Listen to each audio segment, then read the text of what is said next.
تلبیس کس طریقے سے حق کو باطل کے ساتھ ملا دینا. تو اکثر مفسرین کہتے ہیں کہ اس کے پاس دو لوگ لائے گئے, ایک کو اس نے قتل کرنے کا حکم دے دیا اور دوسرے کو چھوڑ دیا اور کہا دیکھو میں بھی زندہ کرتا ہوں اور میں بھی مارتا ہوں.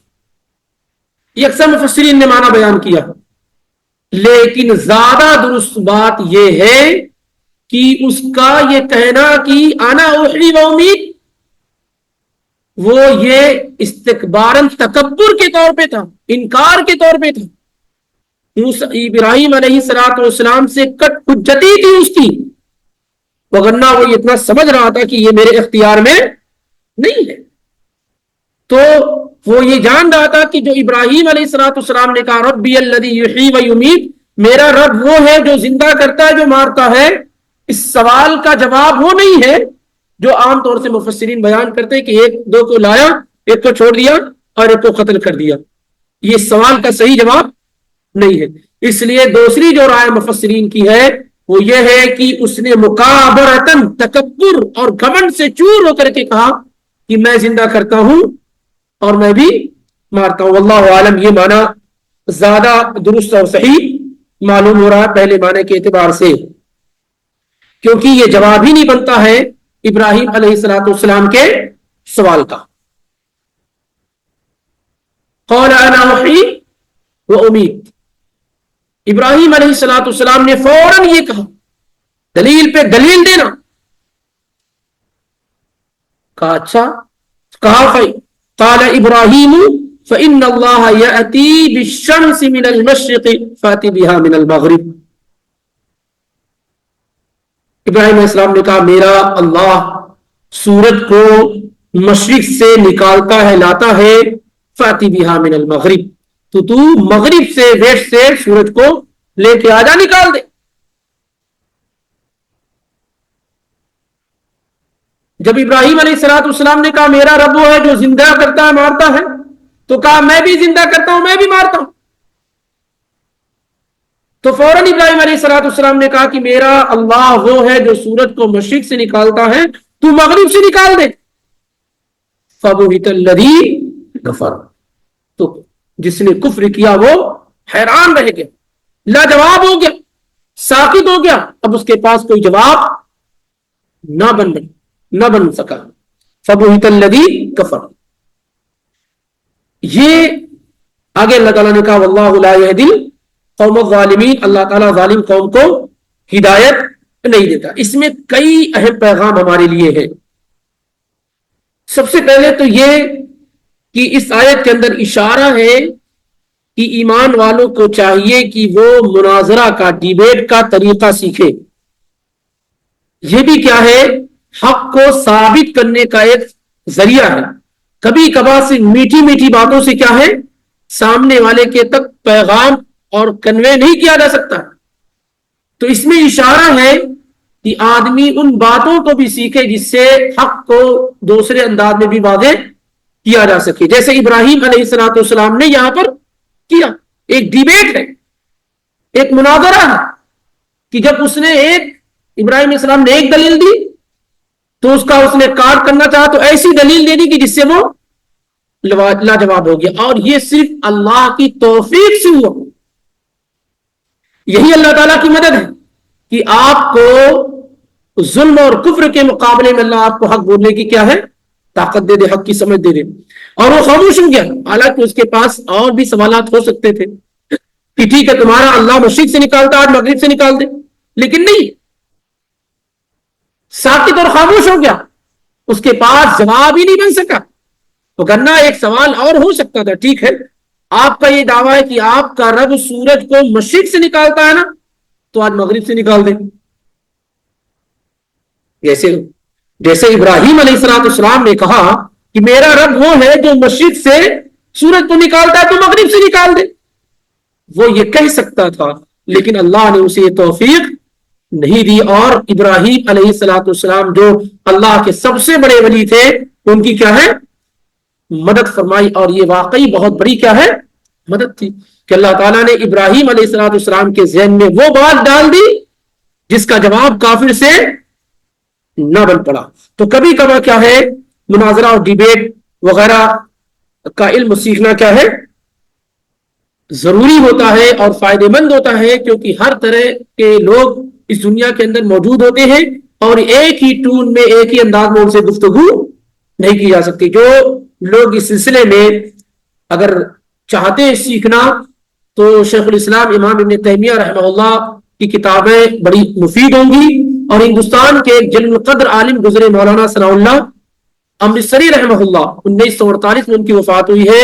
وہ بھی دنیا کے کامیاب ترین مناظر تھے، کامیاب ترین مناظر تھے. اسی طریقے سے موجودہ زمانے میں شیخ علامہ ناصر الدین البانی رحمہ اللہ زبردست مناظر تھے، کیونکہ یہ اللہ تعالیٰ کی توفیق اور مزید یہ کہ آدمی اپنے ذہن کا دماغ کا استعمال کرے کہ کیسے سامنے والے کو جواب دیا جائے. اس کے لیے پریزنٹ آف مائنڈ، حاضر جوابی، یہ سب بہت ضروری چیز کیا ہے ہوتی ہے.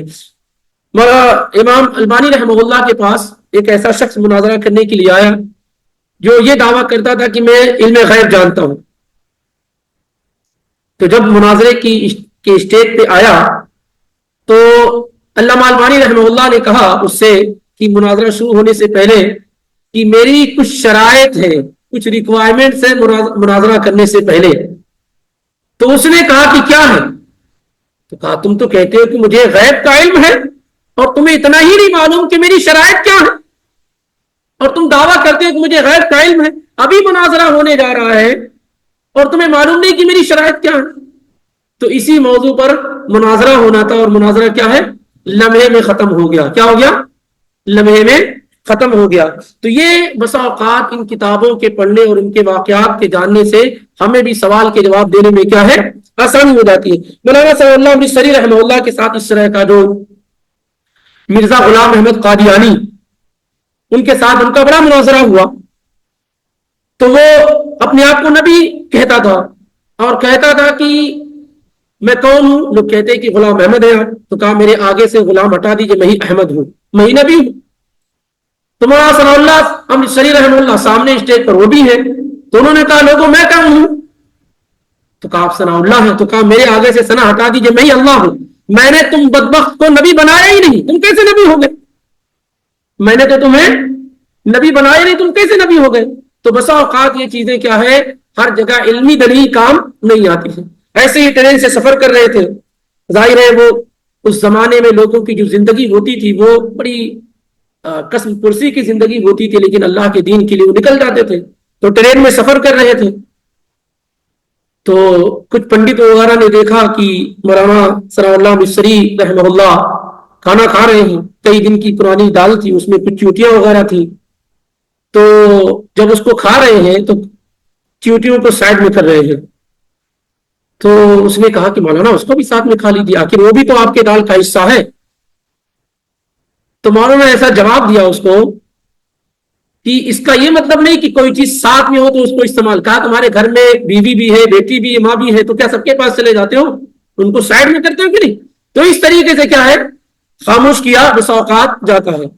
اور اس کے باوجود بھی جو ہندوستان کی فضا تھی، اس فضا میں یہ تھا کہ مولانا ثناء اللہ امرتسری کو مسلمانوں کی جانب سے باقاعدہ دارون دیوبند وغیرہ سے یہ فتویٰ شائع ہوا تھا کہ یہ کافر ہیں. بڑے بڑے اس پہ لکھا جاتا تھا، دارون دیوبند کے فارغ بھی تھے وہ. تو آریہ سماج کا ایک دور تھا اس زمانے میں، کافی پڑھے لکھے ایجوکیٹڈ لوگ تھے وہ.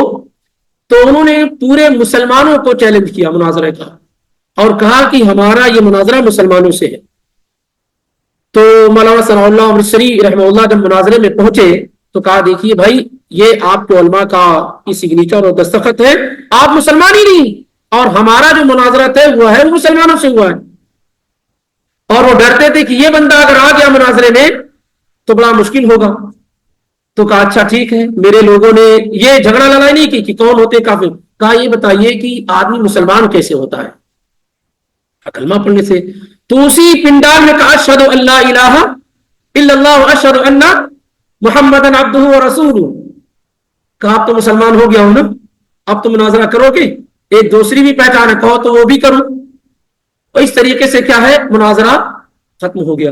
المہم یہ ہے کہ یہاں بسا اوقات کیا ہے، اس کی ضرورت پیش آتی ہے. سامنے والا آدمی کبھی کبھار صرف نارمل گفتگو سے حق کو نہیں سمجھنے کی کوشش کرتا ہے، تو اس کی ضرورت پیش آتی ہے. اس سے علماء نے استدلال کیا اس آیت کے ذریعے سے کہ اس میں اشارہ ہے اس بات کی طرف کہ لوگوں کو یعنی ایمان والوں کو چاہیے کہ وہ مناظرے کا طریقہ بھی کیا ہے سیکھے. خاص طور سے بسا اوقات جو ہمارے پاس فضا ہے ہندوستان وغیرہ میں یا دوسری جگہوں پر، ضروری نہیں کہ آپ قرآن کی آیت کوٹ کر دیں، حدیث کوٹ کر دیں، یہی کافی ہو جائے گا. نہیں، بلکہ سامنے والے سے کیسے گفتگو کی جائے اس کا علم ہونا یہ بھی کیا ہے ضروری ہے، اور اللہ تعالیٰ کی توفیق بھی اس میں ایک بڑی اہم ہے. ڈاکٹر ذاکر نائک بھی موجودہ زمانے کے ایک بہترین مناظر ہیں جنہوں نے اپنے مناظرے کے ذریعے سے الحمدللہ کئی لوگوں کو کیا ہے سیر کیا ہے، شکست دی ہے. اسی طریقے سے اس سے آیت سے اس بات کا بھی علم ہوتا ہے کہ جب انسان کے اندر نعمت آتی ہے، مال و دولت کی فراوانی آتی ہے، شان و شوکت آتی ہے، تو تکبر کرنے لگ جاتا ہے. اس نے جو یہ انکار کیا ناتا اللہ الملک، اللہ نے اسے حکمرانی دی، بادشاہت دی، تو خود ہی کو کیا ہے رب بن بیٹھا کہ میں ہی کیا ہے خالق و مالک ہوں، میں ہی رازق ہوں، میں ہی زندگی دیتا ہوں، میں ہی موت دیتا ہوں. یہ عام انسان کی طبیعت اور فطرت میں ہے کہ جب اس کے پاس فراوانی آتی ہے مال کی، دولت کی، صحت کی، منصب کی، تو سرکشی پر کیا ہے اترا. کلا ان الانسان لیطغی ان رآہ استغنی، ہرگز نہیں، انسان سرکش ہو جاتا ہے جب وہ بے نیاز ہو جاتا ہے. آپ صحت مند ہیں، اچھے مال و دولت والے ہیں، تو آپ دیکھیں گے اکثر لوگوں کے کیا ہے، جتنے لوگوں کے یہاں سرکشی پائی جاتی ہے ان میں اکثر لوگ وہی ہوتے ہیں جو مال و دولت والے ہوتے ہیں، عہدہ اور منصب والے ہوتے ہیں، مقام اور مرتبے والے ہوتے ہیں. اس لیے بسا اوقات اہل ایمان کا غربت میں رہنا، پریشانی میں رہنا، بیماریوں میں رہنا، یہ اس کے اعتبار سے، انجام کے اعتبار سے کیا ہے اس کے حق میں بہتر ہوتا ہے، کیونکہ وہ اللہ کی طرف جھکا ہوا ہوتا ہے. ایک شخص دیکھیں گے آپ کہ جب وہ پریشان ہوتا ہے تو اس کی صورتحال کچھ اور ہوتی ہے، لیکن جب آسائش ہو جاتی ہے تو پھر اللہ اس کے رسول سے دور بھاگنا شروع کر دیتے ہیں. ان آنکھوں نے بہت سارے لوگوں کو دیکھا، آپ بھی دیکھتے ہیں. تو بسا اوقات انسان کے حق میں یہ چیزیں کیا ہیں نعمت ہوتی ہے. کتنے لوگ ایسے ہیں جو اللہ سے قریب تر ہوتے ہیں، دین سے قریب تر ہوتے ہیں، علمی محفلوں مجلسوں کا حصہ ہوتے ہیں، لیکن جب کاروبار ان کا بڑھ جاتا ہے، جب پیسے آ جاتے ہیں، دنیا میں وہ مشغول ہو جاتے ہیں، تو یہ ساری چیزوں سے ان کا رشتہ کیا کٹنا شروع ہو جاتا. مشغولیت ان کو گھیر لیتی. اب ان کے پاس وقت نہیں ہوتا ہے کہ وہ اللہ کے لیے وقت نکالے، رسول کے لیے وقت نکالے، اپنی آخرت کو بہتر بنانے کے لیے کیا ہے وقت نکالے. اب ایسے شخص کے حق میں اس کا یہ عہدہ، منصب، مال و دولت، دکانیں، کاروبار سب فتنہ ہو گئی. یہ چیزیں کیا ہیں اسے اللہ سے دور کرتی جا رہی، دین سے دور کرتی جا رہی ہے. اس کے حق میں کیا ہوتی جا رہی فتنہ ہوتی جا رہی. آدمی اس کو ریئلائز نہیں کر پاتا، محسوس نہیں کر پاتا، لیکن یہ کیا ہے اس کے حق میں یہ فتنہ ہوتی چلی جاتی ہے. تو بسا اوقات یا اکثر اوقات یہ ہوتا ہے کہ نعمتوں کی آمد کے بعد انسان کے اندر سرکشی شروع ہو جاتی ہے، تواضع نہیں ہوتا ہے، جھکاؤ نہیں ہوتا ہے، تکبر اور انا کی زبان اس کی ہو جاتی ہے. یہ اس کے حق میں کیا بہتر نہیں ہوتا. تو عام طور سے یہ ہے کہ آدمی جب دنیا میں کمزور ہوتا ہے مالی اعتبار سے، بدنی اعتبار سے، جسم کے اعتبار سے، تو کسی حد تک کیا ہے وہ اللہ سے قریب ہونے کی کوشش کرتا ہے. قرآن میں اللہ نے بیان کیا وَإِذَا مَسَّ الْإِنسَانَ الضُّرُّ دَعَانَا لِجَنبِهِ أَوْ قَائِدًا أَوْ قَائِمًا. جب انسان کو تکلیف پہنچتی ہے تو اٹھا بیٹھا اللہ اللہ اللہ اللہ، صرف اللہ اللہ. جب تکلیفیں اور پریشانیاں ہوتی تو کیا کرتا ہے صرف اللہ اللہ کہتا ہے. کہاں درس ہو رہا ہے، کہاں علمی محفل و مجلس ہے، ایسا لگتا ہے پورے ہفتے کا شیڈول پوچھتا ہے وہ. اور اس کے بعد جب جاب ہو گئی، سب ہو گیا، تو پتہ ہی نہیں چلتا کہاں چلا گیا وہ. تو اذا مس الانسان الضر دعانا لجنبه او قائدا او قائما فلما كشفنا عنه ضره مر كأن لم يدعنا الى ضر مس. اور جب ہم اس سے تکلیف کو دور کر دیتے ہیں تو اپنی پرانی عادت پر ایسے لوٹ آتا ہے جیسے اسے کبھی کوئی تکلیف پہنچی نہیں. بھول گیا اللہ اللہ کہنا، بھول گیا نماز، بھول گیا درود سوارا سب. یہ انسان کی طبیعت اور فطرت میں ہے.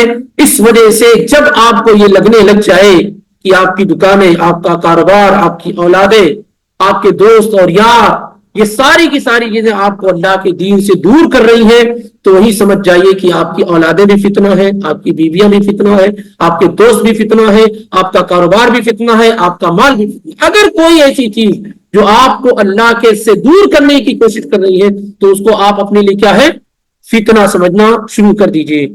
یہ آپ کے لیے نعمت کسی بھی صورت میں نہیں ہوتی ہے۔ اسی طریقے سے اللہ تعالیٰ نے یہاں ایک اہم بات کی طرف اشارہ بھی کیا کہ ابراہیم علیہ السلام کس قدر حکیم تھے۔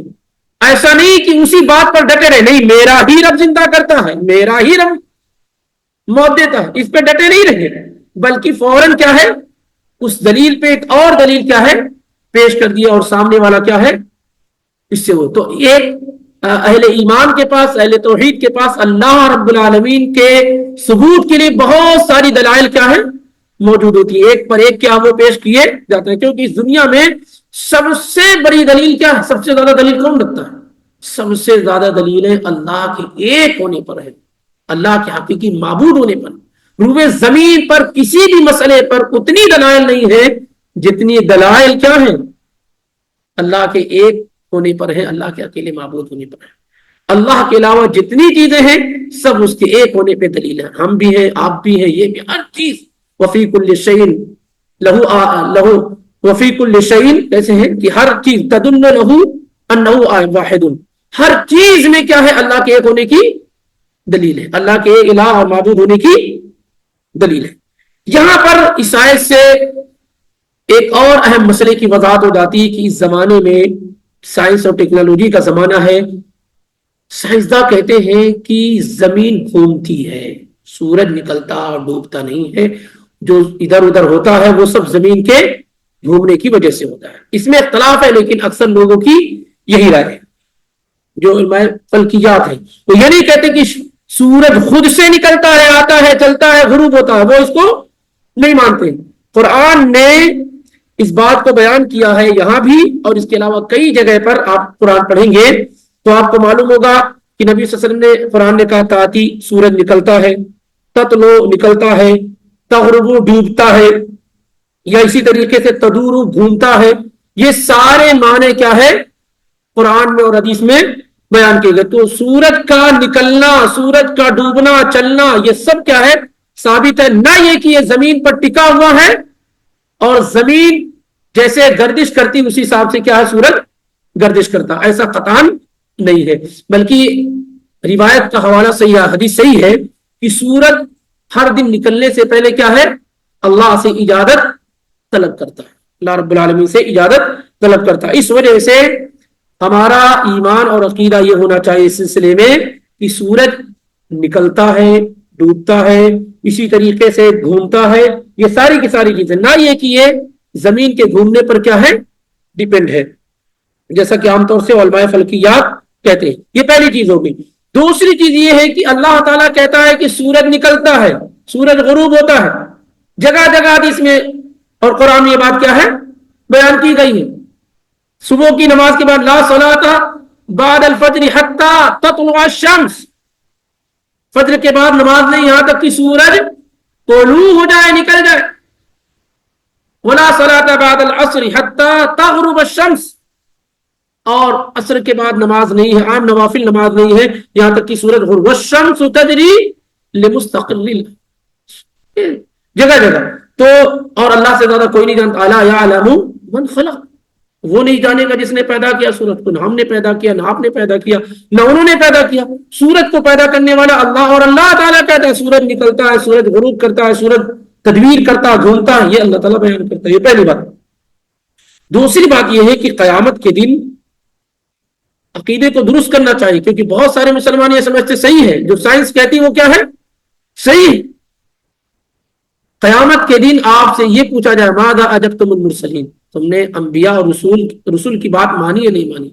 یہ نہیں کہا جائے گا کہ تم نے فلاں فلکیات کی، فلاں سائنٹسٹ کی، فلاں کی بات مانی نہیں۔ قیامت کے دن ہم اور آپ سے کیا ہے اس پہ سوال ہوگا کہ تم نے انبیاء اور رسول کی بات مانی یا نہیں مانی۔ اس لیے ایسے تمام مواقع پر وہ بات مسلم اور درست اور صحیح مانی جائے گی جو کتاب و سنت میں بیان کی گئی، اگرچہ سائنس اس کے خلاف ہی کیوں نہ ہو۔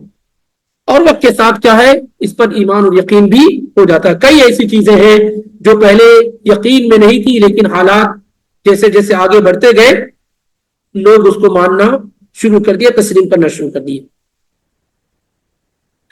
اسی طریقے سے یہ بات بھی معلوم ہوتی سائنس سے کہ حق ایک ایسی چیز ہے جس میں لڑائی وغیرہ کے امکانات نہیں ہیں، کیونکہ حق بالکل واضح اور متعدد نہیں ہوتا، الحق لا يتعدد، یہ بھی حق ہے وہ بھی حق وہ بھی حق، ایسا نہیں ہوتا۔ فماذا بعد الحق الا الضلال، حق کے بعد صرف گمراہی رہ جاتی۔ اسی لیے حق کا اللہ تعالیٰ کا رب ہونا تو وہیں پر کیا ہے، وہ خاموش اور ساکت ہو گیا، لاجواب ہو گیا، کیونکہ حق کے ساتھ زیادہ دیر تک لڑائی نہیں کی۔ کسی سے بھی آپ دیکھیں حق کے ساتھ زیادہ دیر تک لڑائی نہیں کی جا سکتی ہے، چاہے وہ مسلمانوں کے اندرونی مسائل ہوں یا کافروں کے ساتھ خارجی مسائل ہوں، اس کے ساتھ بہت دیر تک آدمی لڑائی نہیں کر سکتا۔ کوئی آدمی کٹ حجتی پہ آ جائے، تکبر پہ آ جائے، نہ ماننے پہ آ جائے تو یہ الگ بات ہے، لیکن آپ کسی سے بھی دیکھیں گے جیسے آپ حق کے ساتھ ہیں، قرآن و سنت کے ساتھ ہے، صحابہ کی فہم کے ساتھ ہے، اس کے مقابلے میں جتنے لوگ آئیں گے زیادہ دیر تک وہ کیا ہے،